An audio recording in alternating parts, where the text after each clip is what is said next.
Hello everyone and welcome to three vertical dots. आज के lecture में हम बात करेंगे अपने जो हमारे एप्लीकेशंस हैं वेन डायग्राम के। इससे पहले लेक्चर में हमने वेन डायग्राम की बात की थी कि वेन डायग्राम्स होती क्या हैं, किस तरीके से उनको डेवलप किया जाता है, किस तरीके से सेट्स के डिफरेंट ऑपरेशंस जो हैं वो वेन डायग्राम के ज़रिए जो है वो आप देख सकते हैं, इनको रिजॉल्व कर सकते हैं। तो फर्दर वेन डायग्राम को एक्सप्लोर करने से पहले जो है वो एक एक्सरसाइज जो है वो हम करेंगे, जिसमें हम देखेंगे कि वेन डायग्राम्स को किस तरीके से डिफरेंट सिनेरियोज़ में जो है वो अप्लाई किया जा सकता है। जो ये एक्सरसाइज है ये कह रही है कि एक सर्वे किया गया जिसमें जो कंप्यूटर यूज़र्स हैं उनसे ये पूछा गया कि कितने क्या आपके पास जो है वो प्रिंटर, मोडेम या स्कैनर है। उसके डिफरेंट रिज़ल्ट्स आए और वो रिज़ल्ट्स आपको जो है वो वेन डायग्राम के ज़रिए आपने उनको जो है वो रिप्रेजेंट करना है। उसमें जो पहली चीज़ उसने मांगी हुई है वो ये है कि आप ये देखें कि कितने लोग ऐसे हैं जिनके पास मोडेम और प्रिंटर है लेकिन स्कैनर नहीं है। वो कैसे आप शो करेंगे? अच्छा, कितने लोग ऐसे हैं जिनके पास स्कैनर है लेकिन उनके पास प्रिंटर और मोडेम नहीं है।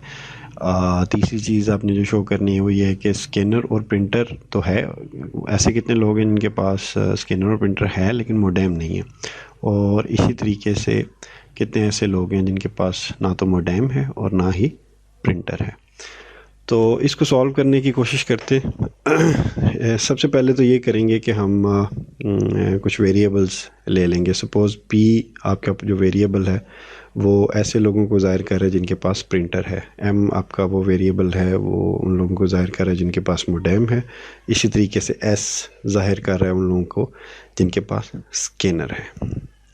अब सबसे पहला सिनेरियो हम डिस्कस करते हैं कि जिसमें वो कह रहा है कि मोडेम और प्रिंटर है और स्कैनर नहीं है। तो सबसे पहले तो हम पी, एस और एम को जो है वो सर्कल से जो है वो ड्रॉ कर लेंगे, डायग्राम बना लेंगे उनकी वेन डायग्राम। एक सर्कल पी होगा, एक एस होगा और एक एम होगा और ये आपस में ओवरलैप हो रहे होंगे एक दूसरे के, क्योंकि ज़ाहिर है आपने सिनेरियो में ये चीज़ बतानी है कि कुछ लोग होंगे जो पी और एम दोनों यूज़ कर रहे होंगे और एस नहीं यूज़ कर रहे होंगे, कुछ एस एम पी तीनों को यूज़ कर रहे होंगे। तो इसलिए इनको ओवरलैप होना ज़रूरी है ताकि आप वो शो कर सकें। अब वो पहली बात ये कह रहा है कि मोडेम और प्रिंटर हो लेकिन स्कैनर ना हो। अब सबसे पहले आप ये देखें कि कितने ऐसे लोग हैं जिनके पास स्कैनर है। अब ये वो सारे लोग हैं जिनके पास स्कैनर है, ये पूरा का पूरा सर्कल है। अब इस सर्कल के बुनियादी तौर पे इस सर्कल को, एस सर्कल को अगर आप देखें तो इसके तीन पार्ट्स बन रहे हैं, चार पार्ट्स बन रहे हैं। एक ये बड़ा वाला पार्ट है, ये दूसरा ये, तीसरा ये और चौथा ये। अब ये चारों पार्ट्स कुछ ना कुछ जाहिर कर रहे हैं। ये जो पार्ट है, ये सबसे छोटे से हम स्टार्ट करते हैं। ये जो पार्ट है ये वाला, ये शो कर रहा है कि ये स्कैनर और एम के साथ ओवरलैप हो रहा है, यानी स्कैनर और इस एरिया में वो लोग आएंगे जो स्कैनर और मोडेम दोनों यूज़ कर रहे हैं। अब ये जो पार्ट है, ये जो छोटा पार्ट है, ये बेसिकली एम, एस, पी तीनों को ज़ाहिर कर रहे हैं। इसका मतलब है इस एरिया में वो लोग आएंगे जो स्कैनर, प्रिंटर और मोडेम तीनों चीज़ें यूज़ कर रहे हैं। उसके बाद हम इस पार्ट की बात करते हैं। ये वो वाला पार्ट है जो एस और पी के दरमियान ओवरलैपिंग है। इसका मतलब ये है कि ये इस पार्ट में, सिर्फ ये जो छोटा पार्ट है, इस पार्ट में जो लोग आ रहे हैं वो स्कैनर और प्रिंटर यूज़ कर रहे हैं। और फिर आपके पास ये बड़ा चंक आ जाता है एस का, ये कह रहा है कि ये सिर्फ स्कैनर यूज़ कर रहे हैं, यानी ये मोडेम भी नहीं यूज़ कर रहे, प्रिंटर भी नहीं यूज़ कर रहे, सिर्फ स्कैनर यूज़ कर रहे। अच्छा, अब आ जाते हैं हमने शो क्या करना है। हमने शो करना है कि कौन से लोग हैं जो मोडेम और स्कैनर यूज़ कर रहे हैं, एम और एस। तो मोडेम और प्रिंटर यूज़ कर रहे हैं लेकिन स्कैनर इस्तेमाल नहीं कर रहे। अब ये सारे लोग मोडेम यूज़ कर रहे हैं, ये सारे लोग प्रिंटर यूज़ कर रहे हैं, ठीक है। इन दोनों के दरमियान ये वाला पोर्शन कॉमन है, यानी ये वो लोग हैं जो मोडेम भी यूज़ कर रहे हैं और प्रिंटर भी यूज़ कर रहे हैं। लेकिन इस जो कॉमन पार्ट है इसके आगे दो पीसीस हैं। ये जो पीस है ये कह रहा है कि मोडेम, प्रिंटर और स्कैनर तीनों यूज़ कर रहे हैं, जबकि आपने शो क्या करना है कि सिर्फ मोडेम और प्रिंटर यूज़ कर रहे हैं। तो वो ये वाला पार्ट बनेगा। ठीक हो गया जी। अब चलते हैं आगे। अगली जो केस है, अगले केस में वो ये बात कर रहा है कि स्कैनर यूज़ करते लेकिन प्रिंटर और मोडेम यूज़ नहीं करते, यानी सिर्फ स्कैनर यूज़ करते हैं, प्रिंटर और मोडेम यूज़ नहीं करते। अब बहुत सारे लोग सारे के सारे जो स्कैनर यूज़ कर रहे हैं वो इसमें आ रहे हैं, ठीक है जी। अब मैंने जब एस को एक्सप्लेन कर रहा था तो मैं बता रहा था कि एस के डिफरेंट पार्ट्स हैं। ये पार्ट है जो स्कैनर और मोडेम यूज़ कर रहा है, ये पार्ट है जो स्कैनर, मोडेम और प्रिंटर तीनों यूज़ कर रहा है, ये पार्ट है जो स्कैनर और प्रिंटर यूज़ कर रहा है, और ये जो रिमेनिंग पोर्शन है ये सिर्फ वो लोग हैं जो सिर्फ स्कैनर यूज़ कर रहे हैं, इसके अलावा और कुछ यूज़ नहीं कर रहे। अच्छा जी, अगला जो पार्ट है वो ये कहता है कि उसमें ये पूछा गया है कि स्कैनर और प्रिंटर तो इस्तेमाल कर लें, स्कैनर भी यूज़ कर लें, प्रिंटर भी यूज़ कर रहे हैं, लेकिन मोडेम यूज़ नहीं कर रहे। तो ये तो बड़ा सादा सा सिंपल सा है कि स्कैनर और प्रिंटर यूज़ कर रहे हैं, मोडेम यूज़ नहीं कर रहे हैं, तो आपने खाली छोड़ देना है सिर्फ उस पोर्शन को जो मोडेम वाला है, यानी मोडेम यूज़ नहीं कर रहे। तो उसके अलावा जितना पोर्शन ये ग्रे हुआ हुआ है ये वो लोग हैं जो स्कैनर यूज़ कर रहे हैं या प्रिंटर यूज़ कर रहे हैं। ठीक हो गया जी। अब इससे आगे जो नेक्स्ट पार्ट है उस पर चलते हैं। इसमें मैं कोई थोड़ी सी चीज़ें एक्सप्लेन करूँगा। पार्ट ये कह रहा है कि no modem and no printer is shaded. मसलन उसमें कह रहा है कि ऐसी जगह को शेड करें जिसमें वो लोग जो मोडेम भी यूज़ नहीं कर रहे और प्रिंटर भी नहीं यूज़ कर रहे, मोडेम और प्रिंटर यूज़ नहीं कर रहे। अब देखिए, जैसा कि आपको पता है कि ये ओवरऑल टोटल स्पेस होती है। इस स्पेस के अंदर ये जो 3 सर्कल्स हैं ये बता रहे हैं कि ये टोटल नंबर में से ये लोग जो हैं वो स्कैनर यूज़ कर रहे हैं, ये लोग जो हैं वो मोडेम यूज़ कर रहे हैं, और ये लोग जो हैं वो प्रिंटर यूज़ कर रहे हैं। इसमें कुछ लोग ऐसे हैं जो 2 या 2 से ज़्यादा, कुछ ये जो लोग यहाँ पे आ रहे हैं ये तीनों चीज़ें यूज़ कर रहे हैं, ये जो हैं ये स्कैन और मोडेम यूज़ कर रहे हैं, ये और ये जो है ये स्कैनर और प्रिंटर यूज़ कर रहे हैं, और ये मोडेम और प्रिंटर यूज़ कर रहे हैं। अब ये जो बाहर वाला पोर्शन होता है ये सारे वो लोग होते हैं जो कुछ भी यूज़ नहीं कर रहे होते, मतलब इन सर्कल से बाहर जो स्पेस होगी ये वो लोग होंगे जो ना स्कैनर यूज़ कर रहे हैं, ना मोडेम यूज़ कर रहे हैं, ना प्रिंटर यूज़ कर रहे हैं। ये जो ग्रे हो गया, ठीक है। एक तो ये लोग हैं क्योंकि ये तीनों नहीं यूज़ कर रहे, तो हमने क्या फाइंड आउट करना है, हमने फाइंड आउट करना है कि वो मोडेम और प्रिंटर यूज़ नहीं कर रहे। अब ये जो लोग हैं जो इन तीनों सर्कल से बाहर है, ये मोडेम भी यूज़ नहीं कर रहे, प्रिंटर भी नहीं यूज़ कर रहे और स्कैनर भी नहीं यूज़ कर रहे, लेकिन क्योंकि हमने सिर्फ उन लोगों को फाइंड आउट करना है कि जो मोडेम और प्रिंटर नहीं यूज़ कर रहे, इसका मतलब है ये लोग तो आएंगे ही आएंगे क्योंकि ये मोडेम और प्रिंटर तो यूज़ नहीं कर रहे।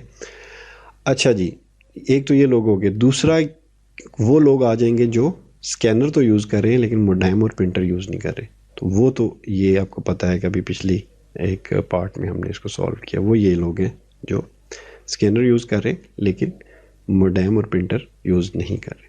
ठीक हो गया जी। आगे एक एक्सरसाइज है, इस एक्सरसाइज को सॉल्व करेंगे तो हमें चीज़ें जो हैं बेहतर पता चलनी शुरू हो जाएंगी।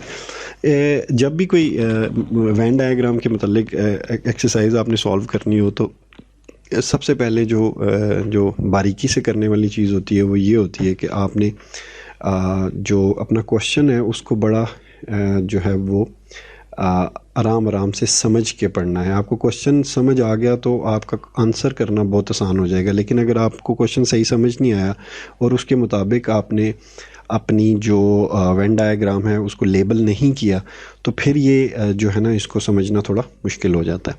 इसलिए थोड़ा सा जो है ना इसको गौर से आपने पढ़ना है। तो देखते हैं क्या क्वेश्चन है। वो ये कह रहा है कि ऑफ 21 टाइपिस्ट, यानी टोटल 21 टाइपिस्ट है, इनमें से एक ऑफिस में इनमें से 5 use all manual typewriters M, electronic typewriters E and word processor W। यानी 5 ऐसे लोग हैं जो तीनों तरह के जो हैं वो टाइपिंग की जो आपके पास चीज़ें हैं उनको इस्तेमाल करते हैं, यानी मैनुअल टाइपराइटर भी इस्तेमाल करते हैं, M वो लोग हैं, इलेक्ट्रॉनिक टाइपराइटर यानी E इस्तेमाल करते हैं, या वर्ड प्रोसेसर यानी W इस्तेमाल करते हैं। यानी 5 ऐसे लोग हैं जो ये तीनों चीज़ें इस्तेमाल कर रहे हैं। ठीक हो गया जी। दूसरी इन्फॉर्मेशन ये दी गई कि 9 जो हैं वो E एंड W इस्तेमाल करते हैं, यानी इलेक्ट्रॉनिक और वर्ड प्रोसेसर इस्तेमाल करते हैं। 7 जो हैं वो MOW यानी आपका मैनुअल और W यानी वर्ड प्रोसेसर इस्तेमाल करते हैं। 6 लोग ऐसे हैं जो मैनुअल और इलेक्ट्रॉनिक इस्तेमाल करते हैं, लेकिन कोई भी ऐसा नहीं है जो सिर्फ मैनुअल टाइपराइटर इस्तेमाल करता हो, यानी खाली मैनुअल टाइपराइटर कोई भी इस्तेमाल नहीं करता। हाँ, मैनुअल के साथ कोई इलेक्ट्रॉनिक यूज़ कर लेता है, कोई जो है वो वर्ड प्रोसेसर यूज़ कर लेता है। तो पूछा ये गया है कि सबसे पहले तो आप इस इंफॉर्मेशन को रिप्रेजेंट करें एक वेन डायग्राम की शक्ल में, और फिर अगले पार्ट पे हैं। तो हम पहला पार्ट पहले कंप्लीट करते हैं। अब सबसे पहले हमें इंफॉर्मेशन जो दी गई है वो ये दी गई है कि टोटल 21 टाइपिस्ट हैं। तो हमने देखना है कि हमारा टोटल कभी भी 21 से ज़्यादा ना हो। ठीक हो गया जी। सेकंड जो चीज़ है वो है कि 5 ऐसे हैं जो मैनुअल टाइपराइटर, इलेक्ट्रॉनिक और वर्ड प्रोसेसर तीनों इस्तेमाल करते हैं। 5 ऐसे लोग हैं। तो सबसे पहले आपने एम, डब्ल्यू और ई के 3 सर्कल्स ड्रॉ कर लिए। इसमें से कौन सा ऐसा एरिया है जो तीनों में कॉमन है? वो ये एरिया है। ये जो छोटा सा एरिया है ये बुनियादी तौर पे ऐसे लोग हैं जो तीनों इस्तेमाल कर रहे हैं, यानी इलेक्ट्रॉनिक भी, मैनुअल भी और वर्ड प्रोसेसर भी। तो इस पार्ट की तादाद उसने 5 बता दी है, हम 5 आराम से इधर लिख लेंगे। ठीक हो गया। अब चलेंगे नेक्स्ट, हमें क्या इन्फॉर्मेशन दी हुई है। नेक्स्ट उसने इन्फॉर्मेशन ये दी हुई है कि 9 जो हैं वो यूज़ करते हैं ई एंड डब्ल्यू। ठीक है जी। ई एंड डब्ल्यू जो है वो 9 यूज़ करते हैं, यानी ई एंड डब्ल्यू, जब आप ई एंड डब्ल्यू की बात कर रहे होंगे तो आपने इसको इग्नोर कर देना है, एम को इग्नोर कर देना है। यानी ई एंड डब्ल्यू की बात कर रहे हैं तो इस दोनों के दरमियान कौन सा हिस्सा कॉमन है? वो ये है, और इसकी तादाद उसने बता दी है कि 9 है। अब इसमें से आपको ये पता है कि ये 5 हैं, 5 वो हैं जो साथ मैनुअल भी यूज़ कर रहे हैं, और टोटल तादाद 9 है। तो इसका मतलब ये है कि ये खाली ई और डब्ल्यू इस्तेमाल करने वाले 4 होंगे। ठीक हो गया जी। ये इन्फॉर्मेशन थी। 9 ऐसे हैं जो यूज़ करते हैं ई एंड डब्ल्यू। 9 ऐसे हैं टोटल जो ई एंड डब्ल्यू यूज़ करते हैं। अब उन 9 में से 5 मैनुअल भी यूज़ करते हैं, तो टोटल तादाद इनकी 9 है। तो वो टोटल यहाँ पे 9 पूरा हो गया। ठीक हो गया। अब चलते हैं अगले स्टेप के ऊपर। अगला स्टेप है कि 7 जो हैं वो यूज़ करते हैं मैनुअल और वर्ड प्रोसेसर, एम और डब्ल्यू। 7 ऐसे हैं जो एम और डब्ल्यू यूज़ करते हैं। तो एम और डब्ल्यू के दरमियान कॉमन ये वाला एरिया है। ठीक है जी, ये वाला एरिया। इसमें से आपको पता है कि ये वाला एरिया 5 है, तो टोटल 7 है, तो बच क्या गया 2। तो 2 ऐसे हैं जो सिर्फ मैनुअल और वर्ड प्रोसेसर यूज़ करते हैं। टोटल सारे 7 हैं जो मैनुअल और वर्ड प्रोसेसर यूज़ करते हैं, लेकिन उन 7 में से 5 ऐसे हैं जो साथ इलेक्ट्रॉनिक जो आपका टाइपराइटर है वो भी इस्तेमाल करते हैं। आगे चलते हैं जी। 6 जो हैं वो यूज़ करते हैं एम एंड ई। एम और ई के दरमियान जो कॉमन हैं, जो एम और ई दोनों इस्तेमाल करते हैं, वो 6 हैं। इसमें से आपको पता है कि 5 ऐसे हैं जो तीनों इस्तेमाल करते हैं, तो 1 बच गया, तो वो 1 इधर आ जाएगा। ठीक हो गया। अब वो कह रहा है कि but no one uses M only, खाली एम, सिर्फ एम यूज़ करने वाले, यानी ये वाला जो पोर्शन है एम का, जो सिर्फ एम यूज़ करने वाले वो 0 है। ये आपको इतनी इन्फॉर्मेशन मिली हुई है, ये आपने अपनी डायग्राम को लेबल कर लिया। अब इसके सेकंड पार्ट की तरफ चलते हैं। वो सेकंड पार्ट ये कहता है कि if the same number of typist use electronic and as use word processor, अगर एक जैसे टोटल तादाद एक जैसी है लोगों की जो मैनुअल और इलेक्ट्रॉनिक और वर्ड प्रोसेसर यूज़ करते हैं, तो आपने फाइंड आउट क्या करना है कि कितने ऐसे हैं जो वर्ड प्रोसेसर सिर्फ इस्तेमाल करते हैं और कितने ऐसे हैं जो सिर्फ इलेक्ट्रॉनिक इस्तेमाल करते हैं। ठीक हो क्या? इसको सॉल्व करने की कोशिश करते हैं। अच्छा जी, मतलब ये है इस बात का कि वो ये कह रहा है कि आपने ये वाला हिस्सा, W का ये वाला हिस्सा फाइंड करना है और E का ये वाला हिस्सा फाइंड करना है। हम इसको X और Y से रिप्रेजेंट कर लेते हैं, यानी E के इस हिस्से को हम X कह देते हैं और W के इस हिस्से को हम Y कह देते हैं। अब ज़रा थोड़ा सा इस डायग्राम को गौर से देखिएगा। वो कह ये रहा है कि टोटल नंबर ऑफ़ E, जितने लोग E इस्तेमाल कर रहे हैं और जितने लोग W इस्तेमाल कर रहे हैं वो बराबर हैं, यानी टोटल उनकी तादाद बराबर है। तो बड़ी अच्छी बात है जी, बराबर है, तो हम दोनों को बराबर लिख लेते हैं। Total number of typist using E is equal to total number of typist using W, ये बराबर हो गया। तो total number of typist using E क्या है? वो क्या है मैं आपको बताता हूँ। वो है कि जितने नंबर्स E के अंदर आ रहे हैं वो सारे के सारे क्या हैं जो E यूज़ करते हैं। मसलन 1 + 5 + 4 + X, ये E में आ गए 1 + 5 + 4 + x। तो ये आपने 1 + 5 + 4 + x लिख दिया जो ई यूज़ कर रहे हैं।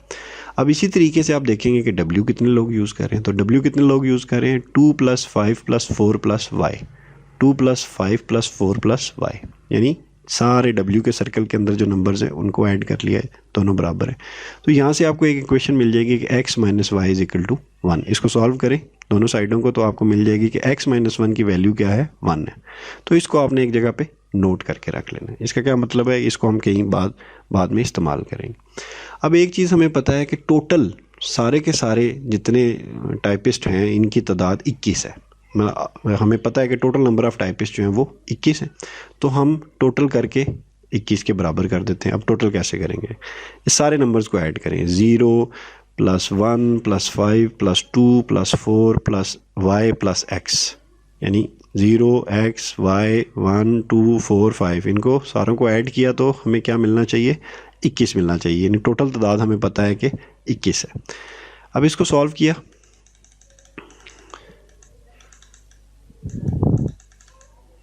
तो हमारे पास x + y = 9 आ गया।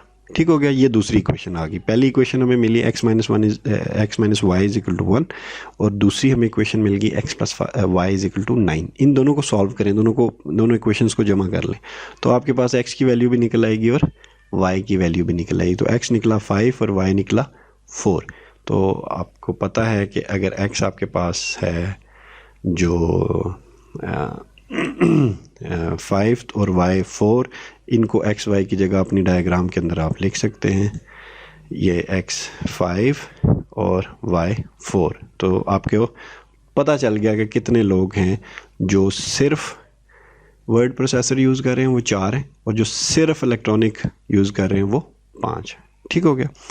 अब इसका एक और पार्ट है जो ये कहता है कि टोटल तादाद मुझे बताओ, टाइपिस्ट टोटल तादाद बताओ जो इलेक्ट्रॉनिक टाइपराइटर यूज़ कर रहे हैं, टोटल उसकी तादाद करके मुझे बताओ। तो उसकी टोटल तादाद करना बड़ा आसान है। ये सारे के सारे जो ई यूज़ कर रहे हैं उसकी टोटल तादाद क्या बनेगी, 1 + 5 + 4 + x की वैल्यू क्या हमने अभी थोड़ी देर पहले फाइंड की है, 5। तो x की वैल्यू 5 रखें, 5 + 4 9 + 5 14 और 1 15, यानी ई सारे के सारे कितने हैं, 15। तो ये हमारे पास इस तरीके से इसका आंसर आ जाएगा। अच्छा जी, अब इसी तरीके से हमारे पास जो है इसकी एक और एक्सरसाइज है। इस एक्सरसाइज को आप लोग पढ़ लें, देख लें। इसमें बेसिकली वो बात कर रहा है कि इसमें मैं थोड़ा सा इसको एक्सप्लेन कर देता हूँ ताकि फिर आपके लिए सॉल्व करना आसान हो जाए। वो ये बात कर रहा है कि एक स्कूल के अंदर 100 स्टूडेंट है और वो डिफरेंट जो है वो सॉफ्टवेयर इस्तेमाल कर रहे हैं, कुछ ए कर रहे हैं, कुछ बी कर रहे हैं, कुछ सी कर रहे हैं। उन 100 में से 28 ऐसे हैं जो कोई भी सॉफ्टवेयर इस्तेमाल नहीं कर रहे। जब वो कोई भी सॉफ्टवेयर इस्तेमाल नहीं कर रहे तो आपको पता है कि ये 28 कहाँ पे आएंगे, ये अभी थोड़ी देर में मैं बताता हूँ कि 28 को कहाँ लिखेंगे। 8 ऐसे हैं जो सिर्फ ए इस्तेमाल कर रहे हैं, 26 ऐसे हैं जो सिर्फ बी इस्तेमाल कर रहे हैं, 7 ऐसे हैं जो सिर्फ सी इस्तेमाल कर रहे हैं, 10 ऐसे हैं जो मतलब तीनों इस्तेमाल कर रहे हैं, और 13 ऐसे हैं जो सिर्फ ए और बी इस्तेमाल कर रहे हैं। तो आप वेन डायग्राम बनाएं और फॉलोइंग चीज़ें जो हैं वो आप निकाल के दिखाएं। तो वेन डायग्राम इसकी बनाएंगे। ये वो 28 हैं जो मैंने बताया था कि इस्तेमाल ही कुछ नहीं कर रहे, कोई सॉफ्टवेयर ए बी सी में से कुछ भी इस्तेमाल नहीं कर रहे। वो 28 इधर आ जाएंगे, इस वाइट एरिया को वो रिप्रेजेंट कर रहे होंगे जो सर्कल से बाहर है। ठीक हो गया जी। अच्छा, बाकी आप लेबल कर लेंगे, जो चीज़ें अननोन हैं उनको x और y रख लेंगे, और जिस तरह से मैंने तरीका बताया था यहाँ पे दिया गया है उसको इस तरीके से आप सॉल्व कर लेंगे तो आपके पास इसका आंसर आ जाएगा। इसके डिफरेंट चीज़ें फाइंड करनी है वो आप फाइंड कर सकते हैं। अच्छा जी, हम अब आगे चलेंगे कि वेन डायग्राम से हम और क्या कर सकते हैं। हमने पिछले लेक्चर्स में डिस्कस किया था कि आर्गूमेंट्स क्या होते हैं और आर्गूमेंट्स वैलिड कैसे होती हैं और इनवैलिड कैसे होती हैं, और हमने एक तरीका समझा था कि किस तरीके से हम ट्रुथ टेबल बना के उसकी क्रिटिकल रोज़ फाइंड आउट करके उन क्रिटिकल रोज़ की बेस पे हम ये डिसाइड कर लेते थे कि ये आर्गूमेंट वैलिड है या इनवैलिड है। तो ये हम देख लेते थे चीज़ें। तो हमने बिल्कुल उसी तरीके से जो है वो अपने उसको जिस तरीके से हम ट्रुथ टेबल के ज़रिए देख रहे थे उसी तरीके से हम जो है वो अपने इसके ज़रिए भी देख सकते हैं। जो हमारी वेन डायग्राम है, इसके ज़रिए भी हम देख सकते हैं कि हम किस तरीके से इसको जो है वो फाइंड आउट कर सकते हैं। अच्छा जी, वो कैसे है हम देख लेते हैं कि हम इसको कैसे करेंगे। तो ये एग्जांपल हमारे सामने है। वो कह रहा है कि use diagram to show the validity of the following arguments. ये आर्गूमेंट्स हैं और इनकी आपने वैलिडिटी निकालनी है। तो हमें आर्गूमेंट्स में पता था कि उसकी कुछ पार्ट जो है वो उसको प्रेमिसेस पे मुश्तमिल होता है और एक पार्ट जो है उसका कंक्लूजन पे होता है। यानी पहली कुछ स्टेटमेंट्स प्रेमिसेस कहलाती हैं और फिर उनका कंक्लूजन होता है। तो पहला प्रेमिस कह रहा है कि all human beings are mortal. ये जितने भी इंसान हैं वो मोर्टल होते हैं, वो फ़ानी होते हैं, वो उन्होंने एक दिन उनकी कोई ना कोई एज होती है, उसके बाद उन्होंने मर जाना होता है। तो ऐसी चीज़ें जो फ़ानी होती हैं, जो कुछ टाइम के बाद ख़त्म हो जाए, उनको मोर्टल कहा जाता है। इसका अपोजिट इमोर्टल है, जिसका होता है कि ये जो चीज़ कभी भी ख़त्म ना हो उसको इमोर्टल कहते हैं। तो पहली चीज़ वो ये कह रहा है कि are human beings are mortal, सब इंसान जो हैं वो मोर्टल हैं।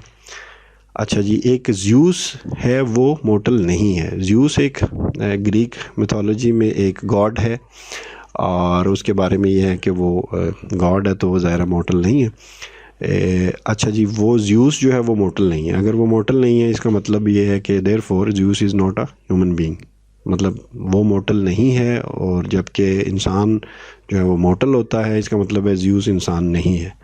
तो देखने में तो ये मुझे आर्गूमेंट जो है बड़ा ठीक आर्गूमेंट लग रहा है, वैलिड ही लग रहा है। लेकिन अभी थोड़ी देर में हम इसको डायग्राम के ज़रिए देखते हैं कि कैसे। अच्छा जी, इसमें पहली सबसे प्रेमिस की बात करेंगे। पहली प्रेमिस कह रही है कि दो चीज़ें, एक ह्यूमन बीइंग और एक है मोर्टल।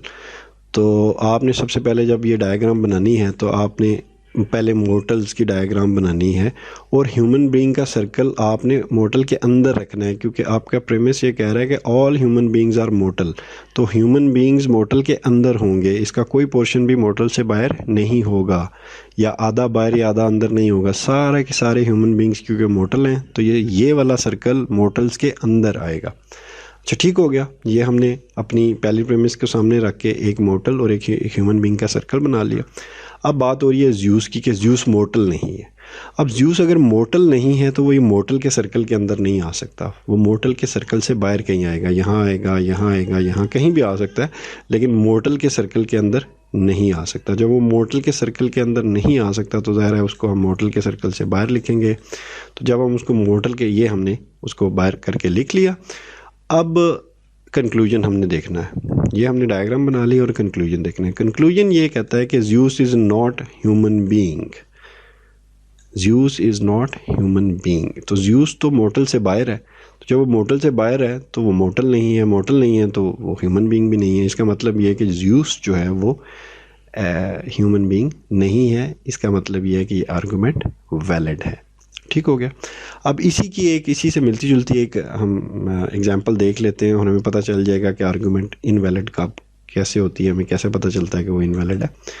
अब वो दूसरी जो है वो एग्जांपल ये कह रही है कि use a diagram to show the invalidity of the following arguments. जो आर्गूमेंट्स हैं इनकी इनवैलिडिटी फाइंड करेंगे, ये इनवैलिड है। उसने क्वेश्चन में बता दिया कि ये इनवैलिड है। खैर, हम देखते हैं। सेम है, all human beings are mortal और फरहान कोई करैक्टर है, इज़ मोर्टल, फरहान मोर्टल है, तो इसका मतलब है फरहान जो है वो ह्यूमन बीइंग है। अब देखने में बात बड़ी ठीक लग रही है कि फरहान जो है वो मोर्टल है, तो जब मोर्टल है तो वो सारा इंसान होगा, ऐसे ही है जी। देखते हैं कि ऐसा है कि नहीं। अब ये देखिए कि हमने मोर्टल का सर्कल बना लिया। उसी तरीके से पहले प्रेमिस को अपने जहन में रखते हुए हमने उसी के अंदर ह्यूमन बीइंग का सर्कल बना लिया। क्यों इसके अंदर रखा? क्योंकि सारे के सारे ह्यूमन बीइंग्स मोर्टल ही हैं, वो मोर्टल से बाहर नहीं जा सकते। तो ये हमारे पास पहली डायग्राम आ गई। अब एक फरहान है जो मोर्टल है, फरहान साहब मोर्टल है। फरहान अगर मोर्टल है तो हम उसको कहाँ पे प्लेस कर सकते हैं? हम उसको मोर्टल्स के अंदर, शर्त यह है कि उसको मोर्टल्स के अंदर प्लेस करना है। मोर्टल्स के अंदर प्लेस करना है उसको, यहाँ इस एरिया में कहीं भी प्लेस कर सकते हैं और ह्यूमन बीइंग्स के अंदर भी प्लेस कर सकते हैं, क्योंकि मोर्टल्स के अंदर ही ह्यूमन बीइंग्स आते हैं। तो इसकी दो बेसिकली हो सकती हैं कि या तो वो मोर्टल के अंदर और ह्यूमन बीइंग के बाहर भी उसको प्लेस किया जा सकता है, और उसको जो है वो ह्यूमन बीइंग के अंदर भी प्लेस किया जा सकता है। एक ही बात है, यानी दोनों इसके जो हैं वो ऑप्शंस एग्जिस्ट करते हैं। अब जब दोनों ऑप्शन एग्जिस्ट करते हैं, इसको देखें तो लगता है कि ये आर्गूमेंट वैलिड है। ठीक हो गया जी। इसको इस डायग्राम के हिसाब से तो आर्गूमेंट वैलिड है कि फरहान जी ह्यूमन बींग है, लेकिन फरहान यहाँ भी प्लेस हो सकता है। इसका मतलब ये है कि वो ह्यूमन बींग मोर्टल तो है, लेकिन ज़रूरी नहीं कि हर मोर्टल जो है वो ह्यूमन बींग हो। वो कोई जानवर हो सकता है, फरहान कोई बिल्ली का नाम हो सकता है, किसी और पेट एनिमल का नाम हो सकता है, किसी परिंदे का नाम, फाख्ता का नाम फरहान रखा जा सकता है, या कोई मूवी कैरेक्टर हो सकता है, या कोई ऐसा जो इंसान ना हो लेकिन इंसान से मिलता जुलता कोई कार्टून का कैरेक्टर हो सकता है। तो फरहान कैन बी एनीथिंग। अगर वो मोर्टल है तो वो ज़रूरी नहीं कि हर मोर्टल ह्यूमन बींग हो। ठीक है, हर ह्यूमन बींग तो मोर्टल है, लेकिन हर मोर्टल ह्यूमन बीइंग नहीं है, ये ज़रूरी नहीं है। इसका मतलब ये है कि ये ज़रूरी नहीं कि जो फरहान है वो ह्यूमन बीइंग यानी इंसान ही हो, वो इंसान के अलावा भी कुछ हो सकता है, इसलिए ये आर्गूमेंट वैलिड नहीं है। इसी से मिलती जुलती आगे एग्जांपल है, वो एग्जांपल जो है वो आप देख लीजिएगा। उसमें थोड़ी सी एक टेक्निकल चीज़ है तो मैं थोड़ा सा उसको एक्सप्लेन कर दूं, क्योंकि इस पॉइंट पे शायद ये आपको कंफ्यूज करे। उसमें पहली आर्गूमेंट है कि जी no polynomial function has horizontal asymptotes. अब एसिम्पटोट्स क्या होते हैं और पॉलिनोमियल फंक्शंस क्या होते हैं, ये तो फंक्शंस जब आप पढ़ेंगे तब आपको आइडिया होगा ये क्या है। लेकिन मैं थोड़ा सा आपको ब्रीफली बता दूं कि ज्योमेट्री की एक टर्म है एसिम्पटोट। एसिम्पटोट बुनियादी तौर पे ऐसी लाइन को कहते हैं जो किसी भी कर्व के साथ साथ पैरेलल चले इन्फिनिटी तक। अब कर्व क्या होती है, ये ज्योमेट्री में कर्व्स होती हैं, डिफरेंट तरह की कर्व्स हैं, उनके उस कर्व के साथ साथ जो लाइन है जो उसके बिल्कुल एक पॉइंट पे उसके पैरेलल चलना शुरू हो जाती है और इन्फिनिटी तक जाती है, ऐसी लाइन को एसिम्पटोट कहते हैं। ये डिफरेंट टाइप्स की होती है। ये हॉरिजॉन्टल एसिम्पटोट हो सकती है अगर ये हॉरिजॉन्टल लाइन हो, ये वर्टिकल एसिम्पटोट होती है अगर ये कोई कर्व ऐसी हो जिसके साथ ये वर्टिकली जा रही हो, और ये ओब्लीक एसिम्पटोट भी हो सकती है कि अगर कोई इस तरह की कर्व हो जो इसके साथ साथ चल रहा है। एनीवेज ये आप के लिए समझना ज़रूरी नहीं है, बस ये सिर्फ आपको बता रहा हूँ कि एसिम्पटोट क्या चीज़ होती है। तो वो कह रहे हैं कि कोई पॉलिनोमियल फंक्शन नहीं है जो जिसमें हॉरिजॉन्टल एसिम्पटोट पाया जाए, और एक फंक्शन है this function has a horizontal, एक फंक्शन है जिसमें हॉरिजॉन्टल एसिम्पटोट है। इसका मतलब ये है कि ये फंक्शन जो है ये पॉलिनोमियल नहीं है। तो इसको हम ड्रॉ करके देखते हैं कि ये बात क्या हो रही है। अब देखें, एक चीज़ याद रखें कि पहली प्रेमिस में आपको पता चल जाएगा कि आपने जो सर्कल्स बनाने हैं उनको किस तरह से बनाना है। वो कह रहा है कि no polynomial function has horizontal asymptote, यानी एक सर्कल है पॉलिनोमियल फंक्शन का, एक है हॉरिजॉन्टल सिम्पटोट का, लेकिन दोनों में कोई ताल्लुक नहीं है। जब ताल्लुक नहीं है तो जो सर्कल बनेंगे वो एक दूसरे से ओवरलैपिंग नहीं बनेंगे, बल्कि एक दूसरे से दूर दूर बनेंगे।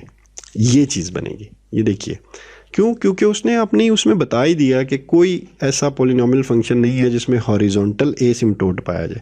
तो आपने दो सर्कल बनाए, एक पॉलिनोमियल फंक्शन का और एक हॉरिजॉन्टल एसिम्पटोट का, और आपस में इनका कोई तल्लक नहीं है, इसलिए इनको अलग-अलग बनाया। अब वो कह रहे हैं एक फंक्शन है कोई भी एक्स वाई जी, कोई भी फंक्शन है, उसमें हॉरिजॉन्टल एसिम्पटोट पाया जाता है। जब उसमें हॉरिजॉन्टल एसिम्पटोट पाया जाता है तो वो किस सर्कल के अंदर आप उसको रखेंगे जी? इसी सर्कल के अंदर। वो फंक्शंस जिनमें हॉरिजॉन्टल एसिम्पटोट पाया जाता है उसको इस सर्कल के अंदर आप रखेंगे। जब इस सर्कल के अंदर रखेंगे इसका मतलब ये है कि वो पॉलिनोमियल के सर्कल में नहीं आ सकता, यानी पॉलिनोमियल से वो बाहर है, वो पॉलिनोमियल नहीं है। तो ये आर्गूमेंट बेसिकली वैलिड है। तो ये थी जी वेन डायग्राम की एप्लीकेशंस, इसको आप देख लीजिएगा। मैं क्विकली एंड में टुवर्ड्स द एंड इसकी कुछ और एक्सरसाइजेस हैं वो आप कर लेंगे। टुवर्ड्स द एंड में बिल्कुल दो चीज़ें जो हैं वो सेट्स के मतलब एक्सप्लेन करना चाहता हूँ। एक है पार्टीशन ऑफ द सेट, कि सेट की पार्टीशन क्या होती है, और दूसरा है power of the set, set की पावर क्या होती है। तो पहले पार्टीशन की बात करते हैं। एक सेट को, कोई भी सेट है, उसको हम तोड़ सकते हैं मुख्तलिफ़ टुकड़ों में, इस तरह से तोड़ सकते हैं कि उन टुकड़ों का आपस में कोई तल्लक ना हो। मिसाल के तौर पे आपके पास एक सेट है 1 से लेके 10 तक शुरू के नेचुरल नंबर्स का, 1 2 3 4 5 6 7 8 9 10। आप उसके 3 टुकड़े करते हैं या 4 या 5 टुकड़े कर लेते हैं। ठीक है, वो टुकड़े क्या होंगे, एक टुकड़ा एक अलग से सेट होगा 1 2, दूसरा सेट होगा 3 4, तीसरा सेट होगा 5 6, और पांचवा होगा 7 8, चौथा होगा 7 8, और पांचवा होगा 9 10। यानी आपने 5 उसके अलग अलग सेट्स बना लिए। अब देखें इन सारे सेट्स का में कोई भी ऐसा मेंबर नहीं है जो किसी भी सेट में कॉमन हो, यानी ये डिसजॉइंट है, एक दूसरे से इनका कोई तल्लक नहीं है। लेकिन जैसे ही इन 5 सेट्स का यूनियन लेंगे तो वापस आपको ओरिजिनल सेट मिल जाएगा। यानी आपने पार्टीशन इस तरह से करनी है कि कोई रेपिटेशन ना हो। तो देखिए ज़रा कि वो क्या बात हो रही है कि अ सेट में B divided up to into its disjoint sets, such division is called a partition, उसको पार्टीशन कहा जाता है। अब partition of A is a collection of non empty subsets, उसी के सबसेट होंगे लेकिन नॉन एम्प्टी होंगे, यानी इसका कुछ हिस्सा A1 A2 up to so on AN तक उसके हिस्से बन जाएंगे। इस तरह से बनेंगे कि उन हिस्सों का जब आप यूनियन लें तो आपको वापस A जो है वो मिल जाए। ये आपस में म्यूचुअली डिसजॉइंट होंगे, इनका आपस में कोई तल्लक नहीं होगा, इनका कोई भी ऐसी चीज़ नहीं होगी जो आपस में कॉमन हो। तो इसको पार्टीशन ऑफ सेट कहते हैं। ये इस तरह से पार्टीशन होती है। ये देखें एक सेट है, इसकी आपने पार्टीशन कर ली, ये A1 है, ये A2 है, ये A3 है, ये A4 है, यानी 4 इसके आपने टुकड़े कर लिए अलग-अलग। इन टुकड़ों में कुछ भी कॉमन नहीं है, लेकिन जैसे ही इनका यूनियन लेंगे तो ये ओरिजिनल सेट आपके पास वापस आ जाएगा। पावर सेट बुनियादी तौर पर पावर सेट कहते हैं कि किसी भी सेट के सारे सबसेट्स को जब लिख लिया जाए तो उसको पावर सेट कहते हैं। The power set of a set A is the set of all subsets, जितने भी सबसेट्स उसके होंगे उनको लिखेंगे तो आपको पावर सेट मिल जाएगा। अब मिसाल के तौर पे आपके पास ए एक सबसेट है 1 2, 1 और 2 इसमें 2 मेंबर्स हैं, ठीक है जी। तो इसका पावर सेट क्या होगा? पावर सेट को लिखते बाय द वे इस तरह से है, पी ऑफ वो सेट जो भी सेट है उसको power of A, power of B, C, जो भी सेट का नाम होगा वो ब्रैकेट्स के अंदर आएगा, बाहर आप पी लिख देंगे, इज़ इक्वल टू। अब मैंने अगर आपको याद हो तो बताया था कि खाली सेट यानी फाई और वो सेट खुद, ये हमेशा 2 ऐसे सबसेट्स हैं जो हर सेट में पाए जाते हैं। अब ये जो सेट है 1 2 पे मुश्तमिल, इसमें 2 सबसेट तो ऐसे हैं जो होंगे ही होंगे, एक खाली सेट और एक वो सेट खुद, और बाकी उसके अलहदा से मेम्बरान आप लिख लेंगे, 1 लिख लेंगे और 2 लिख लेंगे। तो ये है बेसिकली पावर सेट। किसी भी सेट के जो सबसेट्स हैं, जितने भी सबसेट्स हैं, वो जब आप लिख लेंगे तो ये आपके उसको पावर सेट कहते हैं। अब नीचे एक एक्सरसाइज है जिसमें वो कह रहा है कि सबसे पहले आप खाली एक सेट है उसका पावर सेट निकालें। अच्छा, फिर जो वो निकला है उसका यानी पावर सेट ऑफ खाली का पावर सेट निकालें, और फिर पावर सेट ऑफ फाई का पावर सेट का पावर सेट निकालें। तो आप देख लेंगे कि ये किस तरीके से ये निकलता है, नीचे सॉल्व हुआ है। क्विकली इसको देख लेते हैं। अब इसमें एक चीज़ होती है कि इसके टोटल नंबर ऑफ़ एलिमेंट्स कितने होंगे। अब ये हमारे पास सेट ए था जिसमें 1 और 2 2 एलिमेंट्स थे, तो इसके पावर सेट के कितने एलिमेंट्स बने, 1 2 3 4, यानी 2 की पावर n, जितनी उसकी नंबरों की एलिमेंट्स के नंबर की तादाद है वो n कहलाएगी, यानी 2 की पावर में डाल दें तो उतने हमारे पास टोटल एलिमेंट्स आ जाएंगे। अब सबसे पहले देखते हैं खाली सेट है हमारे पास। खाली सेट है तो इसका मतलब ये है कि उसमें कोई मेंबर नहीं है, उसमें मेंबरान की तादाद 0 है, तो 2 की पावर 0 1, यानी उसका एक ही पावर सेट निकालेंगे तो उसका एक ही मेंबर होगा, तो वो मेंबर आपका खाली सेट आ गया। इसी तरीके से पावर सेट का आगे दोबारा से पावर सेट लें, तो पावर सेट का जब दोबारा से पावर सेट लेना है, अब पावर सेट खाली नहीं है बल्कि उसमें एक सेट है, बेशक वो खाली सेट है लेकिन वो एक सेट है, तो उसमें एक एलिमेंट आ गया, तो इसके टोटल 2 एलिमेंट्स होंगे। इसका जब हम पावर लेंगे तो इसकी पावर लेंगे, सबसे पहले खाली सेट खुद आ गया, अब ये वाला सेट खुद आ गया, ये वाला सेट आपने सेट की फॉर्म में ब्रैकेट्स के साथ लिख देना है, ये आ गया।